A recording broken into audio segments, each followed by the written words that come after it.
The Delhi High Court has sought a comprehensive medical report on activist Sonam Wangchuk's health from Safdarjung Hospital after his wife Gitanjali Angmo alleged that he was being forcibly kept there to prevent him from participating in protests. A division bench headed by Chief Justice Devendra Kumar Upadhyay directed the hospital to submit all pathological reports, including those analyzed by Safdarjung Hospital, AIIMS, and a private laboratory. The court also asked the doctors treating Wangchuk to be present at the next hearing on July 21st.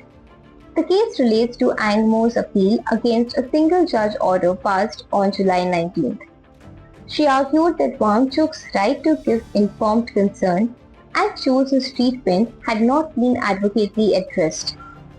Appearing for the centre, Solicitor General Tushar Mehta told the court that while citizens have the right to protest, the state also has a responsibility to protect life when a person's deteriorating health could impact law and order. Meanwhile, the High Court declined an urgent hearing on a separate PIL challenging Wangchuk's removal from Jantar Mantar to Safdarjung Hospital. In a handwritten letter, Wangchuk sought temporary discharge to join the CJP's Sansad Chalo March. In another note, he said his hunger strike would continue until the government accepted accountability for alleged failures in the education system.